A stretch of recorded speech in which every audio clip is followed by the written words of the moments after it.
ఒక్క నిమిషం ఆగండి. ఒక మనిషి యేసయ్య పుట్టడానికి 700 సంవత్సరాల ముందే ఆయన గురించి చెప్పాడు. కన్యాకుమారుడిని కంటుంది అని చెప్పాడు. ఆ మనిషే యెషయా ప్రవక్త. ఆయన యూదా రాజ్యంలో జీవించేవాడు. ఆ రోజుల్లో ప్రజలు దేవుణ్ణి మరచిపోయారు, విగ్రహాలను పూజించారు, పాపంలో మునిగిపోయారు. అప్పుడు దేవుడు యెషయాను పిలిచారు, వెళ్ళు, నా జనానికి చెప్పు. యెషయా వినయంగా అన్నాడు, నేను పాపిని ప్రభువు, నా పెదవులు అపవిత్రమైనవి. అప్పుడు దేవుని సింహాసనం ముందు సెరాఫీము దూతలు ఉన్నారు. వాళ్ళు పరిశుద్ధుడు, పరిశుద్ధుడు, పరిశుద్ధుడు, సైన్యములకు అధిపతియైన యెహోవా అని పాడుతున్నారు. వాళ్లలో ఒకడు వచ్చాడు, బలిపీఠంపై నుండి అంగారం తీసుకున్నాడు, యెషయా పెదవులను తాకించాడు.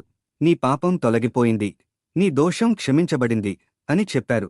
అప్పుడు దేవుడు అడిగారు, నేను ఎవరిని పంపాలి, ఎవరు వెళ్తారు అని. అప్పుడు యెషయా లేచాడు, నేను ఇక్కడ ఉన్నాను, నన్ను పంపండి అని అన్నాడు. ఇక్కడ ఒక చిన్న విషయం మనం గమనించాలి. యెషయా చెప్పిన మాటలు అన్నీ నెరవేరాయి. మొదటిది, కన్య గర్భం ధరించి కుమారుడిని కంటుంది. ఆయన పేరు ఇమ్మానుయేలు. 700 సంవత్సరాల తర్వాత మరియ యేసయ్యను కన్నది. రెండవది, ఆయన మన పాపాల కోసం గాయపరచబడ్డాడు. ఆయన దెబ్బలు తినడం వలన మనకు స్వస్థత కలిగింది. సరిగ్గా అదే జరిగింది యేసయ్య శిలువపై. మూడవది, గొర్రె వధకు నడిపించబడినట్టు ఆయన నోరు తెరవలేదు. యేసయ్య శిలువపై నిలబడినప్పుడు సరిగ్గా అలాగే జరిగింది. తర్వాత ఏమైంది అంటే, యెషయా చాలా కష్టాలు పడ్డాడు. ఎవరూ వినలేదు. హేళన చేశారు. రాజులు వినలేదు. జనం తిరిగారు. కాని యెషయా ఆగలేదు. ఎందుకంటే దేవుడు అన్నారు కదా, భయపడకు, నేను నీతో ఉన్నాను. నీవు నీళ్లలో వెళ్తే నేను నీతో ఉంటాను, అగ్నిలో నడిస్తే నీకు హాని కలగదు. ఆ మాటలు పట్టుకుని యెషయా నిలబడ్డాడు.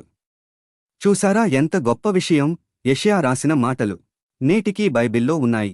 ఆయన చెప్పిన ప్రతి మాట నెరవేరింది. అందుకే యెషయా గ్రంథాన్ని చిన్న బైబిల్ అంటారు. 66 అధ్యాయాలు, బైబిల్కి 66 పుస్తకాలు, 39 అధ్యాయాలు పాత నిబంధనలాగా, 27 అధ్యాయాలు క్రొత్త నిబంధనలాగా. అద్భుతం కదా! యెషయా మనకు నేర్పించేది, దేవుడు పిలిచినప్పుడు నన్ను పంపండి అని చెప్పు. ఎవరూ వినకపోయినా దేవుని మాటపై నిలబడు. కష్టాలు వచ్చినా భయపడకు, దేవుడు నీతో ఉన్నాడు. ఆమెన్. సబ్స్క్రైబ్ చేయండి మన బైబిల్ కథలు ఛానల్కి.